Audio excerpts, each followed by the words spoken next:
L'or a littéralement pris plus de 200% à son sommet en quelques mois et j'ai l'impression que personne ne comprend réellement pourquoi. L'idée de cette vidéo, c'est qu'on va vraiment voir ensemble quelles sont les raisons. Je vais essayer de t'apprendre un petit peu comment analyser en profondeur ce genre d'actifs pour que tu puisses profiter de la prochaine hausse. Donc je te conseille réellement de prendre un petit carnet, de prendre des notes. Tu vas voir qu'en fait, il y a plein de raisons en termes de macro, de géopo, de flux commerciaux qui font que, effectivement, c'était prévisible qu'on ait une hausse complètement abusée de l'or sur ces derniers mois. Si jamais tu ne me connais pas encore, je m'appelle Thomas, je suis dans ma 4e année de trading. Ça fait plus de 2 ans que je suis rentable sur le marché du Forex principalement. Mais malgré tout, ça m'arrive aussi d'aller trader tout simplement les commodités, les matières premières comme l'or, l'argent, le cuivre, ou même le pétrole, quand il y a des opportunités fondamentales qui sont intéressantes parce que comme tu l'as compris, voilà, je suis pas là avec des œillères à me focus sur un seul actif. Je me concentre là où il y a réellement des opportunités parce que ma méthode d'analyse elle est simple, c'est la macroéconomie, la géopolitique, la compréhension réellement de la psychologie des investisseurs qui font bouger les marchés. Ouais, rapidement, si tu te demandes pourquoi j'ai Discord qui est allumé juste ici, simplement parce que je suis dans le channel Cowork à l'heure où je tourne cette vidéo sur mon serveur Discord. Et l'idée de ce Discord c'est quoi? C'est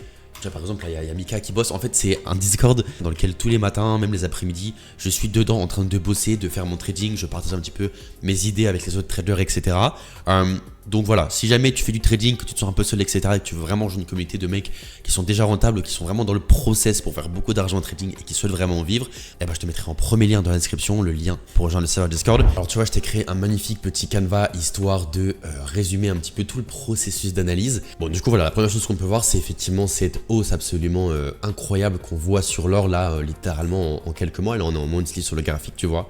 Plus de 210% jusqu'au top ici, à plus de 5500$ l'once d'or. Un once d'or, ça correspond plus ou moins, il me semble, à 25-30 grammes d'or. Donc voilà, c'est complètement abusé, on dirait une petite crypto-monnaie. Enfin voilà, c'est complètement inhabituel pour l'or. Et du coup, on va commencer par l'une des premières raisons, qui est simplement en fait des mouvements de dédollarisation. Là, tu vas me dire, ouais, c'est quoi le rapport entre la dédollarisation et l'or? T'inquiète pas, je t'expliquerai directement la relation, mais ce qu'il faut comprendre en fait, c'est que ces dernières années, ces derniers trimestres, on voit réellement un mouvement de dédollarisation, simplement parce que en fait, pendant très longtemps, l'économie des États-Unis, c'était simplement l'hyperpuissance mondiale, si je peux dire. Il y avait vraiment, c'était la plus grosse économie. Personne entre guillemets voulait lui tenir tête. Tout le monde avait une grande majorité de ses réserves en dollars, et encore aujourd'hui d'ailleurs. Mais tu verras que ça commence à changer. Et depuis peu, en fait, on voit d'autres économies arriver qui vont venir en fait faire concurrence réellement aux États-Unis et les dépasser potentiellement sur le long terme, notamment la Chine, avec du coup les pays du BRICS. Ce que je t'ai noté, tu vois, c'est que la Chine pousse activement notamment l'usage de sa devise, du coup qui est le yuan chinois, dans le commerce international. Avec les pays du BRICS, donc les BRICS, tu sais pas c'est quoi, c'est cette alliance simplement entre le Brésil, la Russie, l'Inde, la Chine et les pays d'Afrique du Sud. Et du coup, ces pays-là, ils discutent très régulièrement de commerce dans leur monnaie locale pour essayer en fait de contourner le dollar. Et du coup, c'est ça qui provoque en partie ce mouvement de dédollarisation. Plus on avance également, plus les autres pays en fait ont pas envie de dépendre des États-Unis, surtout avec les événements qu'on a pu avoir ces derniers mois / dernières années. On va en reparler juste après dans la partie géopolitique.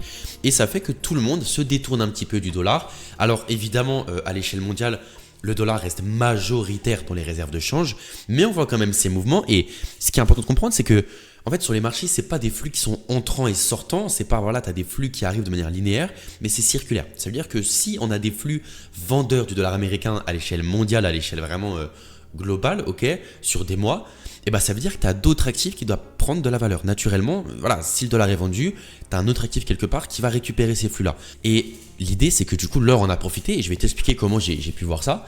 Et du coup, voilà ma conclusion rapidement sur ce point-là, c'est qu'en fait, plus l'économie mondiale devient multipolaire, donc plus il n'y a pas une seule économie qui globalement est au sommet de tout, qui a sa devise, qui est la plus forte, et moins le dollar du coup est incontournable, ok? Donc là tu vois, je t'ai mis un petit graphique simplement du Official Foreign Exchange Reserve by Currencies de manière world, enfin mondiale. Donc en gros, si tu veux, c'est à l'échelle mondiale, quelles sont les devises majoritaires dans les réserves d'échange. Bon voilà, de manière assez évidente, on voit que depuis les années 2000, on a l'hyperpuissance américaine qui a pris une dominance absolument abusée tout simplement dans les réserves de change, avec l'euro en seconde place. On voit également le yen japonais qui est assez présent, ainsi que la livre sterling. On voit que globalement, même si on a eu un petit down ici vers 2015, ensuite on a directement repris cet achat massif de dollars américains, de dettes américaines dans les réserves, pour repasser simplement au-dessus du plus haut, tu vois, juste ici, autour de 2021 environ. Cependant, il y a quelque chose qui est super intéressant, c'est que tu le vois depuis environ là, plus ou moins 2022, un peu avant 2022, fin 2021, on a ce mouvement. Du coup, à noter que là, on est sur quelque chose qui fonctionne en trimestre. Donc une barre, ça correspond à un trimestre, tu vois. Et du coup, voilà, on observe qu'on a eu une baisse globalement du dollar américain dans les réserves d'échange pour jusqu'à ici avoir une espèce de stagnation. Au niveau de l'euro, pareil, on a vu une petite baisse qui a un petit peu repris ensuite. Notamment en fait via les mouvements tarifaires qu'on a eu l'année dernière, on a eu pas mal d'achats d'euros face au dollar américain. Mais globalement, on se dit en fait là, ces flux de dollars, où est-ce qu'ils vont? Et bon, bah, je pense que tu as la réponse au vu du titre de cette vidéo, c'est dans l'or en fait littéralement. Et ça, comment on peut le voir? On peut le voir via ce graphique qui vient comparer, si tu veux, les réserves d'or et les réserves de dette américaine dans les réserves mondiales. Donc tu le vois, le graphique bleu juste ici, c'est simplement ce qu'on appelle le World Share of Gold in Official Reserve Asset. Je suis complètement désolé pour mon accent anglais qui, je te l'accorde, laisse complètement à désirer. Mais pour autant, voilà, ce qu'on observe, c'est du coup en gros la réserve d'or dans les réserves mondiales. Et en rouge, on a le pourcentage simplement de dette des États-Unis, pareil dans les réserves. Et ce que tu peux observer, c'est que bon, bah voilà, en fait, à l'image complètement de ce graphique où depuis les années 2000, le dollar prend une place absolument prédominante dans les réserves, bah là, pareil, depuis les années 2000, le dollar, enfin la dette américaine prend tout simplement une place prédominante dans les réserves. Mais ce qu'on voit, et là de manière beaucoup plus entre guillemets prématurée que simplement sur les réserves de change, c'est que depuis les années globalement 2008, depuis la crise de 2008, on voit que bah, ça chute quand même pas mal et que là on voit on voit un point d'inflexion concrètement entre les réserves d'or et de dette américaine au niveau de un peu pareil 2022 où on a l'or qui surpasse globalement la dette américaine dans les réserves. Donc là en fait ce que je viens de te démontrer c'est concrètement la notion de flux, c'est simplement qu'on voit effectivement des flux qui partent des États-Unis, donc du dollar américain. Quand je dis qu'ils partent des États-Unis, c'est pas uniquement les États-Unis, en fait c'est tous les pays, toutes les économies, toutes les banques, les assurances, tout ce que tu veux, qui possédaient de la dette américaine, qui possédaient des dollars américains dans la réserve de change, qui s'en détournent petit à petit. Donc la première chose qu'on comprend, c'est que voilà, ce qui va dans l'or, ça sort pas de nulle part, ça sort tout simplement des capitaux qui étaient en dollars. Et en fait maintenant la grande question c'est pourquoi est-ce que toutes ces économies, toutes ces banques, toutes ces assurances souhaitent un petit peu avoir cet effet de dédollarisation et être moins dépendants du dollar américain. Je vais juste te montrer un autre graphique qui est assez intéressant, c'est du coup en fait les réserves globales d'or par pays et tu vas voir effectivement qu'il y a certains pays qui en achètent plus que d'autres. Donc ça, tu vois, c'est à l'échelle mondiale. On observe effectivement que voilà, depuis la crise 2008, on voit une explosion, j'abuse un petit peu, mais on revoit un fort regain de l'or dans les réserves à l'échelle du coup mondial. On voit les États-Unis qui, eux, en fait, au contraire, depuis 1950, on en vendu jusqu'à globalement 1980, et qui depuis, on n'en achète plus du tout. Cependant, si on enlève les États-Unis, on va pouvoir observer des mouvements super intéressants. Donc l'Allemagne, on peut l'enlever, on voit globalement ils sont assez stables sur la réserve. L'Italie, c'est pareil. La France, c'est globalement pareil. La Suisse, c'est pareil, on voit que elle carrément ils en ont vendu dans les années 2000 et qu'aujourd'hui, alors que voilà jusqu'en 2008 ils faisaient partie des économies qui avaient les plus grosses réserves d'or, c'est plus le cas. Cependant, on voit du coup, Switzerland, on voit par contre que on a des pays comme la Russie, comme la Chine ou comme encore l'Inde dans une moindre mesure.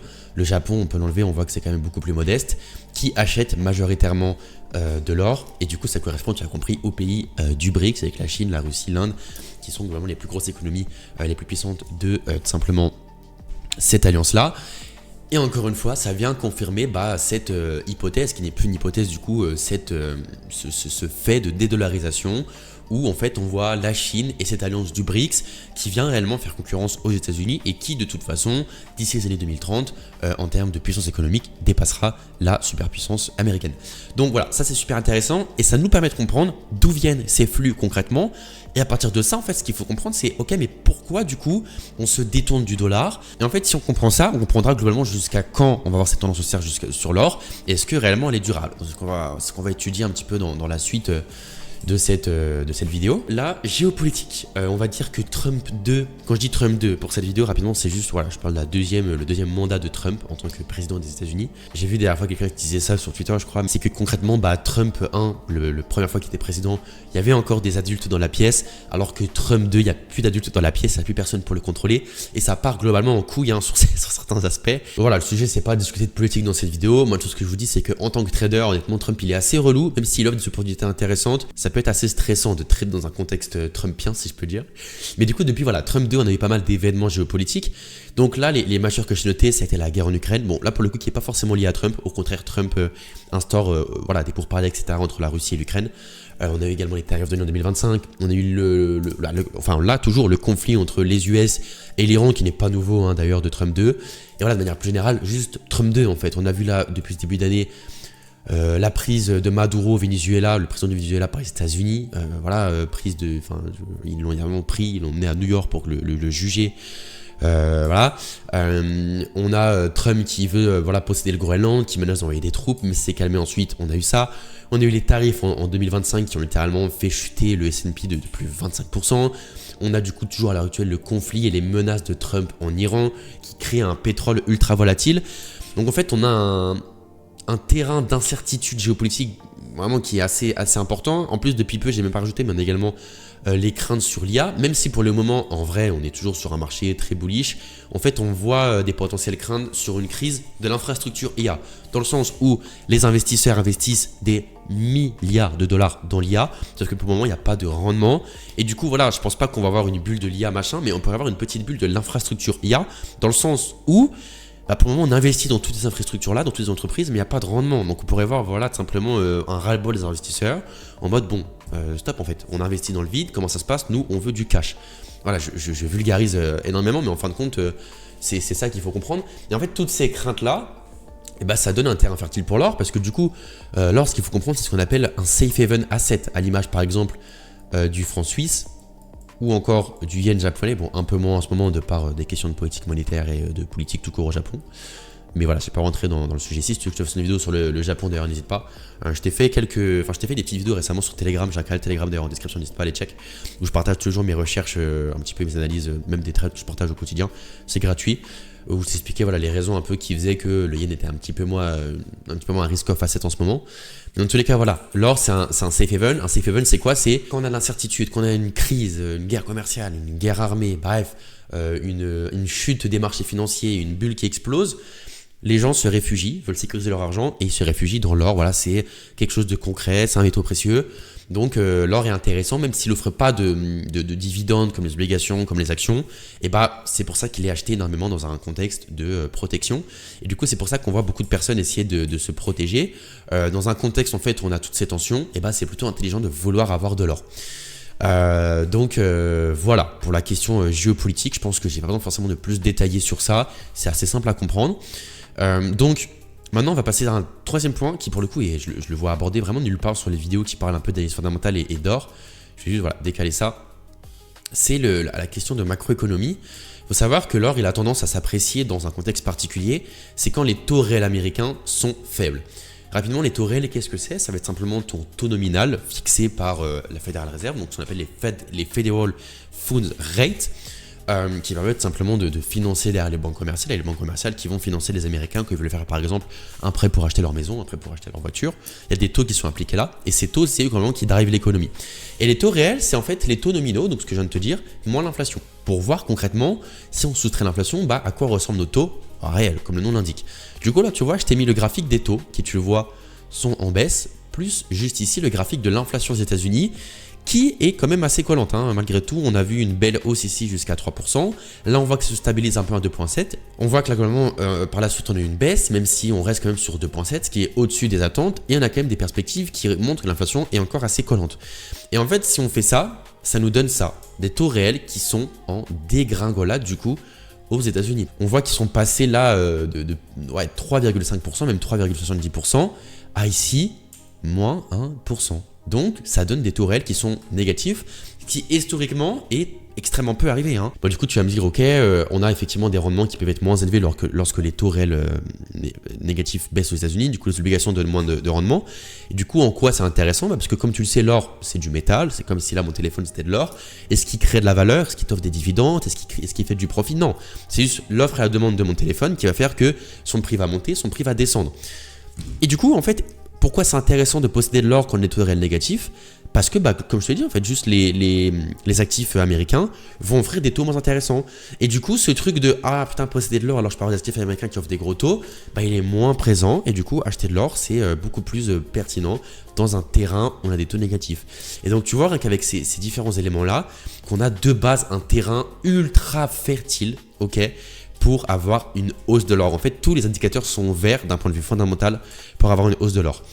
Maintenant, j'aimerais te montrer comment tu aurais pu également timer le momentum de janvier sur l'or, puisque en fait, on va parler maintenant de saisonnalité. La saisonnalité, elle est ultra importante sur des commodités, donc des matières premières, sur des produits agricoles, puisque en fait, ça va être vachement drivé par des questions saisonnales, des questions de cycle.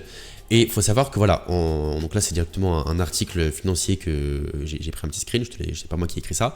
Le momentum maximal du 7 janvier au sommet du 29 janvier, l'or a bondi de près de 25,7%. Et du coup là tu observes qu'en moins d'un mois, l'or a pris 25%. Je veux dire, à un moment donné on n'est pas sur le Bitcoin, tu vois, donc c'est quand même excessif. Et comment est-ce que tu aurais pu, entre guillemets, réussir à timer ce momentum-là si jamais tu as été intéressé de par les raisons qu'on a vues juste avant d'acheter de l'or, grâce à des questions saisonnales. On voit que si on regarde ce petit graphique, tu vois, qui est un graphe de la saisonnalité que tu peux retrouver là notamment sur TradingView, en fait, tu observes que on a tous les mois, du coup, là, je t'ai pris la saisonnalité sur 25 ans, donc c'est quand même assez représentatif. Pour ce genre d'actifs, je trouve que 20 ans, 25 ans, c'est assez pertinent. Et tu vois que janvier, en moyenne, dans 63% des cas, on aura une hausse moyenne de 3% de l'or, tu vois. Donc ça veut dire qu'en fait, à acheter l'or en janvier, t'es gagnant. Si simplement tu places un ordre d'achat sur l'or durant tout janvier, tu as plus de 60% de chances que tu fasses plus de 3% de profit. Donc voilà, rien que pour ça, en fait, tu pouvais t'attendre à une hausse. Et quand tu regardes, en fait, tu vois que février et mars, ça va être des mois qui vont être moins intéressants. En fait, pour la même raison, si historiquement, et tu vois qu'on a généralement des hausses assez élevées, hein, là plus de 10%, 11%, 11%, tu vois que la hausse de 13% qu'on a vue là, elle n'est pas isolée, des hausses de plus de 10%, on en a vu plusieurs, même si voilà, historiquement, effectivement, comme tu le vois ici, on tourne plus autour des 3%. Et le pire, tu vois, c'est que les quelques cas où on a des pertes, c'est moins 1, moins 2, moins 3, moins 3, moins 1, bon là effectivement il y a moins 6, moins 75, moins 2, moins 1, moins 1, donc c'est très restreint. C'est pour ça qu'en fait acheter de l'or en janvier, c'est également une prise de risque qui est vachement réduite. Donc ça c'est vachement intéressant. Cette saisonnalité-là, elle est également liée tout simplement à la saisonnalité du dollar, puisque le dollar est corrélé négativement à l'or. Bref, je ne vais pas en fait te rentrer non plus dans tous les détails, puisque la vidéo durait 30 minutes. Si tu as envie de devenir extrêmement bon en analyse fondamentale et de devenir rentable sur les marchés, et que c'est vraiment quelque chose qui te passionne, tu peux d'ailleurs prendre un appel avec moi dans la description. Voilà, je fais mon petit CTA, je fais ma petite pub maintenant. Je fais un accompagnement depuis quelques mois qui vise vraiment à accompagner les traders qui veulent vivre de leur activité. Donc si jamais t'es intéressé, prends un appel avec moi dans la description, c'est gratuit. On prendra le temps pendant 30 minutes de discuter ensemble et je verrai un petit peu comment est-ce que je peux t'aider dans ton trading. Ok. Et du coup, voilà, ce que tu vois, c'est que février-mars, c'était moi qui vais être beaucoup moins optimiste, puisque simplement, globalement, le marché va avoir de la difficulté à maintenir ses gains. Maintenant, j'aimerais te parler un petit peu, effectivement, de mes perspectives. Il y a beaucoup de personnes, d'investisseurs un peu débutants qui se disent, ça y est, l'or a chuté de plus de 10%. Suite à sa hausse, c'est la fin de l'or. Non, juste, voilà, j'ai chuté de 20%. Juste, en fait, quand tu dézoomes, l'or, c'est ça. Si on regarde un peu en logarithme, si tu as une vision plus claire, l'or, c'est ça.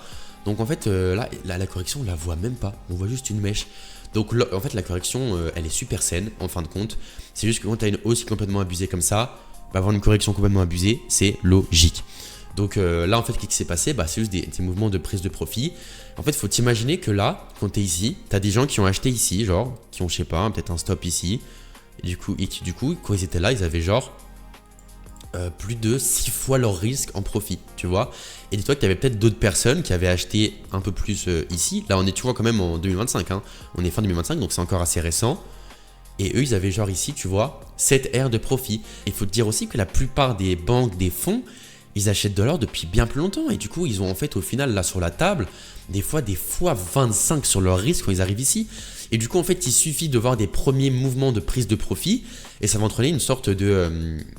je sais pas comment dire ça, de boule de neige en mode prise de profit entraîne putain, l'or commence à chuter, je vais pas prendre plus de risques, je prends mes profits, j'ai énormément de profits sur la table, voilà, je vends simplement mes profits, mais c'est pas je vends de l'or, simplement je stoppe mes positions d'achat, ce qui correspond effectivement à une vente en fin de compte, mais tu vois, dans l'idée, c'est pas forcément des idées de vente. Donc c'est ça qu'il faut comprendre. Pour moi, évidemment, l'or va reprendre sa trajectoire haussière sur 2026. Moi, je la vois ultra bullish, l'or. Je verrais bien aller dépasser évidemment il faut jamais dire évidemment, il faut jamais dire jamais sur les marchés, mais je pense il y a des bonnes probabilités pour que ça dépasse assez aisément les 6000 $ l'once. Mais voilà, cette prise de profit est saine en fait, faut pas en faire un drame, juste faut apprendre à dézoomer son graphique. Si vous êtes en M15 que vous scalpez l'or, oui forcément ça n'a aucun sens, mais voilà, ne scalpez pas l'or de base. Également un point que je voulais voir avec vous, c'est les projections des banques. JP Morgan qui voit plus 27% sur l'or avant la fin d'année, je vais juste me mettre dans une autre couleur. Donc plus de 6300 le once, plus de 6300 $ l'once, UBS plus 25%, là je t'ai vraiment les plus grosses banques, Deutsche Bank plus de 6000, Goldman Sachs qui est un peu moins optimiste, 5400, mais dans tous les cas que des projections haussières. Donc en fait j'ai même pas de doute sur le fait que ça va être haussier, à moins qu'on ait des événements. En fait non, même sur des événements quelconques, je veux dire, je vois aucun monde où l'or ne continue pas sa tendance haussière. Évidemment, il ne faut jamais dire jamais. Voilà, je t'en conjure, n'achète pas l'or juste après cette vidéo parce que je t'ai dit que selon moi j'allais le voir haussier. Si tu veux aller beaucoup plus loin dans ton trading, tu peux prendre un appel avec moi en description. On pourra parler fondamentales, stratégie, t'expliquer comment est-ce que je pourrais t'accompagner dans ton trading. Et puis voilà, sur ce je te dis à très bientôt.